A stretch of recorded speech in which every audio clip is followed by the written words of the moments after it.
I get sick of fashion all the time. Why? It's just too intense, it's too much, it's too many collections.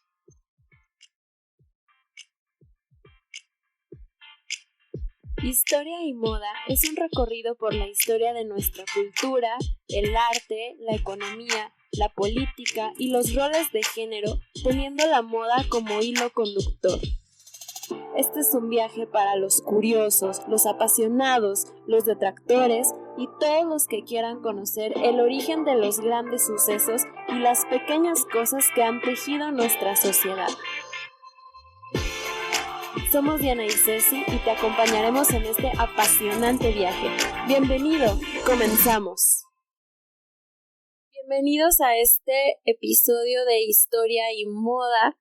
La vez pasada estuvimos hablando sobre la importancia del hilo y cómo revolucionó la forma en que la gente vivía en la prehistoria, y hoy vamos a ir un poquito más adelante y hablaremos sobre el lino y el significado profundo que tuvo en la cultura egipcia, por lo cual nos vamos a trasladar al antiguo Egipto, pero seguimos estando en la prehistoria. Antes de comenzar, quisiera presentarles a Ceci. Ella se va a integrar al podcast a partir de ahora y nos va a guiar a través de este viaje. Hola Diana, ¿qué tal? Muy bien, muy contenta de estar aquí en este podcast. Pues me gustaría que nos empezaras contando la información que tú tienes sobre este tema, que me parece súper interesante, y bueno, traemos por ahí algunos datos bastante curiosos. Sí, buenísimo. Bueno, cuando en noviembre de 1922 Howard Carter descubrió algunos escalones que descendían en el Valle de los Reyes en Egipto, su emoción, alivio y esperanza debieron ser muy intensos. El arqueólogo inglés tenía en ese entonces 48 años y nunca había disfrutado la emoción de hacer un descubrimiento que había anhelado hacer durante casi 2 décadas. Esta vez, él creía que acababa de descubrir el oculto descenso a una tumba real. Las excavaciones de este tipo son muy minuciosas. Las tumbas construidas por los antiguos egipcios para sus sacerdotes y gobernantes del temprano periodo dinástico, alrededor de 3100 a.C., fueron construidas con ciertas técnicas para frustrar los intentos de exhumar a sus ocupantes y sus posesiones. Estas estaban construidas con puertas falsas, pasajes secretos o incluso puertas selladas con sólidos bloques de piedra. En los años 20, los arqueólogos que exploraban una tumba nueva estaban obligados a ir metódicamente cuarto por cuarto para que cada objeto pudiera ser fotografiado, mapeado, catalogado, registrado y retirado antes de que se entrara a la siguiente habitación. Esto en la tumba del ya conocido Tutankamón fue muy difícil. Esta había sido parcialmente saqueada en algún momento de la antigüedad. Los objetos se revolvieron y se volvieron a meter apresuradamente en cofres y ataúdes antes de que se liberara la tumba. Incluso aquellos a cargo de sepultar originalmente al joven rey, parece ser que fueron presionados y apurados, poniendo menos cuidado en las decoraciones y en los bienes de la tumba del que su estatus normalmente ameritaría. Él tenía tan solo 18 años cuando murió. Probablemente todos creerían que tendría más tiempo. 3 años después de que la vela de Carter se apagara en la entrada facturada de la tumba, su equipo finalmente pudo comenzar a abrirse camino a través de las envolturas de lino que envolvían el cuerpo de Tutankamón. El 28 de octubre de 1925 se abrió la tapa del ataúd más interno para revelar una momia del joven rey muy bien envuelta, con una máscara dorada con una expresión triste pero tranquila. Este desenvolvimiento final requirió 8 días completos. Carter escribió: Las envolturas exteriores consistían en una gran sábana de lino, sostenida en su posición por 3 bandas longitudinales, una en el centro y otra a cada lado, y 4 bandas transversales del mismo material. Esta representaba la primera de 16 capas de lino, algunas de las cuales se habían deteriorado tanto a lo largo de los milenios que tenían el color y la textura del hollín. Carter registró detalles sobre los vendajes y los textiles que encontró. Señaló, por ejemplo, que las vendas se frotaron a cada lado de los pies, probablemente como resultado de la fricción, como cuando el cuerpo es transportado lentamente en su nido de ataúdes hacia la tumba. También mencionó el considerable cuidado que se había tenido para lograr la forma antropoide de la momia terminada. La naturaleza era muy fina, similar a la batista, de lino, y lamentó el hecho de que su fragilidad los hacía difíciles de estudiar. A pesar de esta descripción minuciosa, Carter consideraba los textiles encontrados en la tumba de Tutankamón como un acompañamiento mediocre. Cuando el sarcófago se abrió por primera vez, Carter escribió que la vista que vieron sus ojos fue un poco decepcionante, porque el contenido estaba cubierto por sudarios de lino fino. Al principio de la excavación abrió un ataúd lleno de lo que él creía que eran rollos de papiro, pero más tarde también resultó ser lino. Esto también lo escribió él como naturalmente decepcionante. En el peor de los casos, las sábanas fueron tratadas como impedimentos y fueron apartadas y descartadas como telarañas polvorientas. Una gran capa de lino, originalmente de un rico color marrón o posiblemente rojo con lentejuelas de margaritas de metal, se quitó solo para desintegrarse después de que se dejó afuera a merced de la naturaleza durante una disputa entre las autoridades egipcias y los arqueólogos. ¡Qué terrible! Las mortajas, las almohadillas y las vendas que habían sido colocadas tan minuciosamente alrededor de su cuerpo probablemente se destruyeron al desenvolverlas. Las capas exteriores de los vendajes alrededor del cuerpo se trataron con cera de parafina derretida para permitir, como el mismo Carter lo dice, que la capa consolidada se elimine en pedazos grandes. Para Carter y muchos otros, antes y después, las baratijas y amuletos sembrados entre las capas de tela y el exótico cuerpo embalsamado debajo de ellas importaban mucho más que las envolturas mismas. Esto es lamentable, porque esta opinión habría sido una herejía para los antiguos egipcios. Para ellos el lino estaba imbuido de un significado poderoso e incluso mágico. El lino es lo que hacía a las momias sagradas. Sí, qué triste que pues muchas momias hayan sido despojadas de esta, pues de esto que realmente era su propósito. El lino, de hecho, ocupaba un lugar muy importante en la civilización egipcia. Se sabe mucho sobre los tejedores e incluso sobre los blanqueadores y los precios que cobraban. La tela se usaba para la confección, pero también para el trueque, para pagar salarios e impuestos y, obviamente, en la producción de momias. También aseguró la comodidad y prosperidad de los difuntos en el más allá. Desde el reino antiguo en adelante, las listas de ofrendas funerarias incluyen diferentes tipos de tejidos, a veces en gran cantidad. Las tumbas podían contener piezas rectangulares de tela, taparrabos, vestidos, chales y bufandas en cantidades asombrosas. Se estimó que la tumba de Ua, un notable del Reino Medio, tenía 845 metros cuadrados de tela, 375 de los cuales cubrían a la momia. Hay una inscripción en el templo de Horus que dice: Tu rostro se ilumina con este lino blanco. Tu cuerpo está floreciendo con el lino verde. Te unes al lino tejido y derrotas a tu enemigo. Sostienes el lino rojo en su momento. Estas ropas tejidas por Isis e hiladas por Neftis te quedan, te cubren el cuerpo, destruyen a tus oponentes. Solo para entender lo importante que era para ellos el lino. Existe un papiro egipcio antiguo que ahora se encuentra en el Museo de Bellas Artes de Moscú, conocido como la Historia o el Informe de Uenamun. Les hablo de algo que se escribió alrededor del año 1000 a.C. y muestra que el lino, las cuerdas, las esteras, el oro y la plata se intercambiaban por madera de cedro del rey de Biblos. Durante la 18ª dinastía, esto es entre 1500 y 1292 a.C., el rey de Alashilla recibió ébano, oro y lino a cambio de cobre. O sea, fíjense cómo se comparaba el lino con otros materiales preciosos.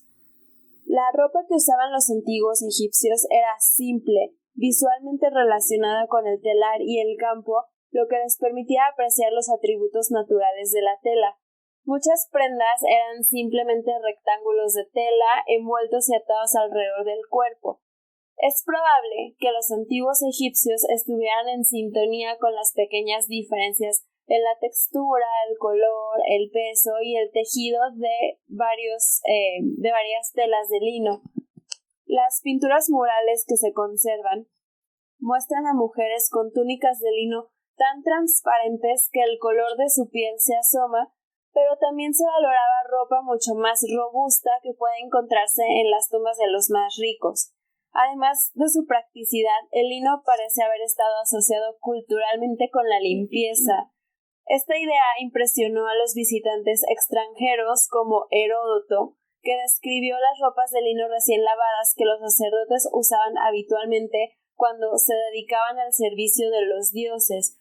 Otras fibras dice que se consideraban impuras. Curiosamente, aunque el lino se podía teñir, la mayoría se blanqueó a un color cremoso usando natrón, la misma sustancia que se usa en la momificación y los rayos del sol. Quizá esta preferencia por el blanco también tenía que ver con la limpieza. El blanco también se asociaba lingüísticamente con la pureza, así que no parece exagerado imaginar una conexión entre el lino y la blancura, y tampoco es sorprendente que la importancia de esta fibra en la sociedad encuentre precisamente eco en la religión. Claro. Pues volviendo un poquito a la expedición de Carter, un paquete de duelas, por ejemplo, encontrado en el primer santuario, estaba envuelto con un lino tejido de color café muy oscuro. El velo que cubría las estatuas de los guardianes era de un rico color crema y tenía una textura que Carter describió como vaporosa. Aunque esta era la primera vez que se observaba esta práctica, por así decirlo, en vivo, ya se conocía por los ritos y pinturas que sobrevivieron. Estos indican que envolver las estatuas de culto era una parte importante del rito. Fueron guardados en santuarios especiales en lo profundo de los templos y fueron vestidos en privado con ropa, como bien decía, ropa limpia, al menos una vez al día por los sacerdotes. El lino estaba íntimamente ligado al secreto, la reclusión y el ocultamiento ritualizado que era clave para la religiosidad del Antiguo Egipto. En Unwrapping Ancient Egypt, Christina Ricks argumenta no solo que los textiles utilizados para cubrir imágenes y objetos sagrados eran una parte intrínseca de su santidad y su significado, sino que esto, a su vez, renovó y fortaleció durante cada ceremonia ritual de envoltura. El lino, en otras palabras, era parte del punto, no solo una capa protectora. El acto de envolver un cuerpo o una estatua en lino tenía el poder de transformar la materia mundana o incluso impura en algo completamente puro y divino. Bueno, sí, ahora que lo pienso, dada su importancia en la vida egipcia, no debería sorprendernos que el lino también desempeñara un papel crucial en la muerte. Los textiles eran valiosos y representaban una parte importante de la riqueza de una persona. Se usaron cofres especiales con tapas elaboradamente inclinadas para almacenarlos y, aunque parece que ocasionalmente se confeccionaban telas especialmente para los entierros, más a menudo parecen haber sido recolectadas durante toda la vida o más. Muchos están gastados, con parches surcidos o llevan nombres o inscripciones que los identifican como pertenecientes a familiares del difunto. Una túnica encontrada en la tumba de Tutankamón, cubierta sobre la estatua de un chacal, lleva el nombre de Akenatón. La procedencia de un textil era claramente importante. El lienzo utilizado para envolver a Ramsés III estaba inscrito con un texto que declaraba que había sido tejido por la hija del sumo sacerdote Amun-Pian. Pues justo Tutankamón estaba envuelto en 16 capas distintas, así como 3 ataúdes y un sarcófago de piedra. Las fuentes afirman haber encontrado telas funerarias faraónicas de 1000 metros de largo, de modo que se envolvieron alrededor del cuerpo a una profundidad de 40 espesores. Artemidora, que murió a fines del siglo I o principios del II y fue enterrada en Meir, estaba envuelta en tanto lino que la momia terminada medía casi 2 metros de largo, 1/3 más alta que la propia Artemidora. Las vendas alrededor de sus pies se alargaron cuidadosamente, de modo que parecían tener casi 1 metro de largo. La momia terminada parecía una L boca arriba. Independientemente de todos los detalles que implica el proceso de embalsamamiento, la velocidad debida al clima cálido definitivo fue esencial. Primero se lavarían los cuerpos y luego se extrajeron los órganos internos a través de una incisión en el abdomen, y si se extirpaba el cerebro, otra a través del hueso en la parte posterior de la cavidad nasal. Posteriormente, el cuerpo se cubría con sales de natrón, aceites y resinas y se dejaba secar durante 70 días antes de volver a lavarlo. El envoltorio en sí era elaborado, reservado y muy ritualizado. La limpieza y la pureza eran primordiales. Tendría lugar en una sala especial, cuyo piso había sido cubierto con varios metros de arena del desierto, sobre el cual se colocaría una estera de papiro y una sábana de lino. Se necesitaba una gran cantidad de materiales, desde ungüentos hasta vendajes, y todos los involucrados tuvieron que purificarse antes de que pudieran comenzar el trabajo. Se afeitarían, lavarían y justamente se vestirían de lino limpio. A los sacerdotes que realizaban el vendaje físico se les daba el respetuoso apodo de maestros de los secretos, y normalmente trataban de asegurarse de que el número de capas y vueltas utilizados fuera múltiplo de 3 o 4, números que tenían un significado especial. Los amuletos y otros objetos importantes se incrustarían dentro de las capas de tela, y a veces los envoltorios mismos tenían conocimientos rituales escritos en ellos. Una momia tolemaica desenvuelta por Thomas Pettigrew en abril de 1837 en Londres arrojó unos 55 metros de vendajes cuidadosamente inscritos. Los diversos tejidos, vendajes, sábanas, almohadillas, etc., fueron confeccionados uno por uno, reservado el lino más fino para las capas más internas y más externas. Ok, pero hablas de desenvolver una momia como si fuera un rollo de tela, desenrólleme esto, a ver cuántos metros me salen. Ajá, pues fíjate que hubo un tiempo en el que fue prácticamente así. Aquí les tengo otros datos muy interesantes. Las momias han ocupado un nicho especial en la imaginación occidental durante siglos. La palabra momia, perdón si no sé pronunciar persa, pero proviene del persa mumilla, que significa bitumen, que es lo que hoy conocemos como asfalto, que era sumamente valorado como medicina. Aunque ahora sabemos que no todas las momias contenían asfalto, pronto fueron desenterradas, comercializadas, pulverizadas y utilizadas de todo, desde pasta de dientes hasta curas para la epilepsia. O sea, nada de que carbón activado ni menta, ¿no? Sí, no, asfalto de momia.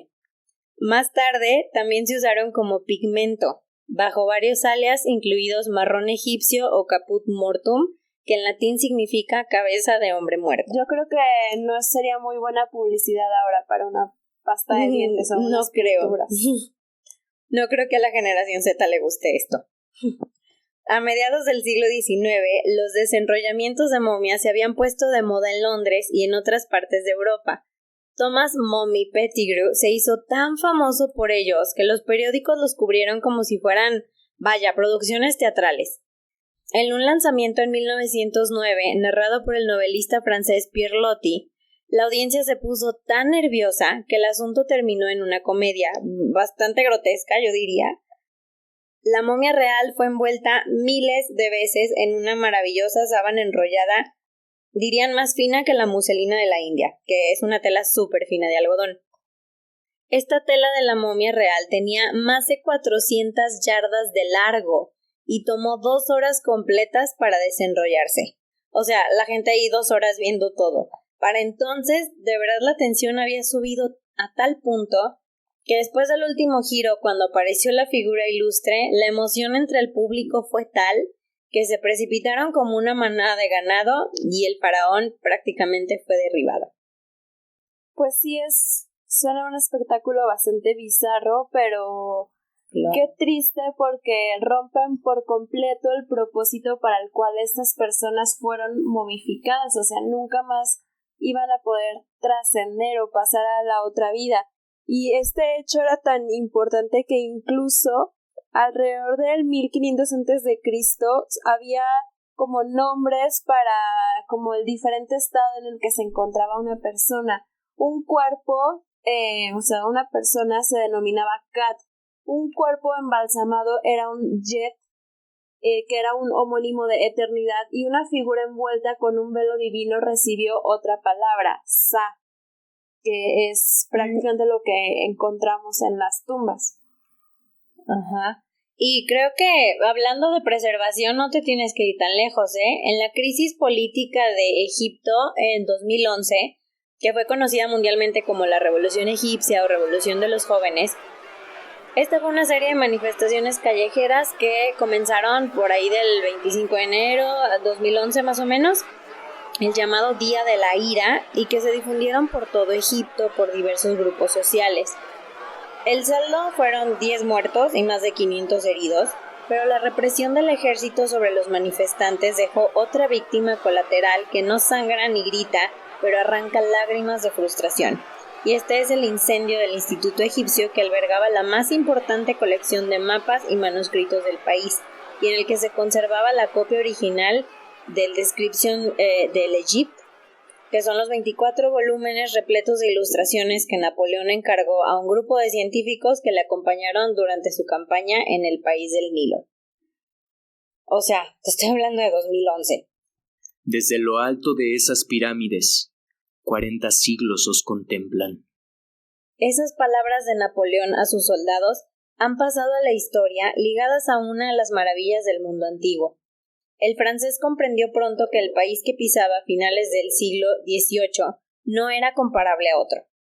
Bonaparte reunió a más de 160 científicos y 2000 artistas para crear esta magna obra que recopilaba una gran cantidad de documentación sobre los monumentos de Egipto, la fauna, la flora, los minerales, los habitantes, sus costumbres, sus hábitos, su agricultura, el comercio y, por supuesto, los textiles. Los jóvenes manifestantes trataban de salvar del incendio algunas de las casi 200,000 obras que guardaba. 30,000 fueron rescatadas del fuego, pero el resto, de verdad reducido a cenizas, se apegaba a la ropa y el rostro de los que miraban sin terminar de creerse la tragedia. Además de lo que se quemó, cerca de 50 artefactos fueron saqueados, entre ellos una estatua del que ya mencionabas antes, del faraón Akenatón, que por cierto se cree que él era el padre de Tutankamón. Esa estatua fue encontrada más tarde cerca, tirada en un montón de basura. Otra fue una estatua de madera dorada de una diosa con Tutankamón, que también salió a la luz muchos años después, ya restaurada y nuevamente a la vista del público, pero así como estos, hubo muchos otros elementos que se vieron dañados durante los disturbios. El saqueo del museo fue considerado por muchos como un sacrilegio. Sin embargo, es discutible que a los ojos de quienes originalmente habían creado y adorado las estatuas, habían sido violentadas mucho antes, desde el mismo instante en que les quitaron sus cubiertas de tela. Claro. Todas las estatuas y muchos otros objetos encontrados por Carter en la tumba de Tutankamón habían sido cuidadosamente envueltos en lino. Sí, totalmente de acuerdo. Hasta ahora pensábamos que la explicación más común de la momificación es que conservaba el cuerpo de modo que pudiera permanecer relativamente intacto, incluso realista para el más allá. Pero el problema de esa mentalidad es que priorizamos lo que está dentro del envoltorio y trivializa los vendajes y otros textiles utilizados en la momificación. O sea, el lino, en otras palabras, se reduce a una mera cubierta protectora para el núcleo y no fue así. Claro, nuestra preocupación creo que se da más por los cuerpos y tesoros encontrados escondidos dentro de los lienzos. Sin embargo, no captan el valor y el significado del lienzo como tal. Creo que hubo muchos esfuerzos y grandes cantidades de lino que se dedicaron incluso a momificaciones comparativamente simples. Las ilustraciones y los ejemplos que se conservan muestran una asombrosa complejidad y toda una habilidad en la disposición de las tiras para crear efectos visuales. O sea, los seres humanos fueron esculpidos usando lino en esta forma para ser imbuidos de divinidad. Entonces, a medida que un cuerpo era embalsamado y envuelto, se estaba transfigurando en algo digno de veneración. En la introducción a la tumba del Tutankamón de Howard Carter, él se preocupó mucho por enfatizar la importancia y la gravedad de su misión. Tenemos aquí por primera vez un entierro real muy poco perturbado a pesar del saqueo apresurado que ha sufrido a manos de los antiguos ladrones de tumbas. Su trabajo, no hace falta decirlo, no sería un robo de tumbas. Una vez terminado su trabajo, aseguró a los lectores: los restos del rey serán envueltos con reverencia y devueltos al sarcófago. Esa pudo haber sido la intención, pero si hubo algo, tal vez los rumores de la maldición, o probablemente todos los tesoros que la momia de Tutankamón había ocultado sobre su persona, que se interpuso en el camino de la atención que Carter pretendía originalmente. Cuando el sarcófago fue reabierto por los años 60, me parece que en el 68, se encontró que el cuerpo del gobernante egipcio estaba en un estado de verdad lamentable. La momia no estaba en una sola pieza, esto lo escribieron más tarde los investigadores. Comentaban que la cabeza y el cuello estaban separados del resto del cuerpo y las extremidades se habían desprendido del torso. Estas roturas habían sido obra de Carter y su equipo, que habían empleado métodos cada vez más violentos con tal de llegar al cuerpo, a los amuletos, a las joyas, entre todos los vendajes. Se deslizaron cuchillos calientes dentro de la máscara dorada para sacarla del cráneo decapitado. El niño rey ha sido enterrado nuevamente dentro de su tumba, pero en una encarnación de Kat básica y rota, en lugar de la imagen sagrada esculpida, el lino y con todo el cuidado que los maestros de los secretos crearon hace 3.300 años. Desde entonces, Tutankamón ha sido enterrado sin envolver. Qué triste. Qué interesante. Realmente ha cambiado mi forma de ver o de pensar en las telas, en las vendas que cubrían a las momias. Es realmente algo nuevo para mí conocer el significado tan poderoso que tenían. Y pues sí, es realmente una pena que no se hayan preservado y pues que en cierta forma se haya violado esa razón por la cual las momias estaban cubiertas con lino. Bueno, muy interesante, Ceci. Muchísimas gracias.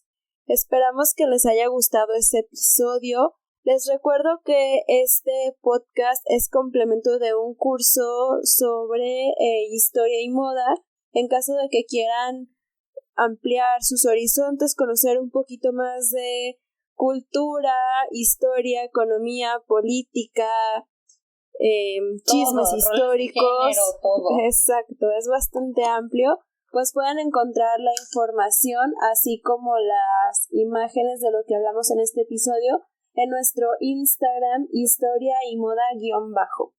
Esperamos que les haya gustado, gracias por escucharnos. Si les gustó, les pareció interesante, por favor compártanlo con sus amigos y enemigos y nos escuchamos la próxima semana. ¡Chao!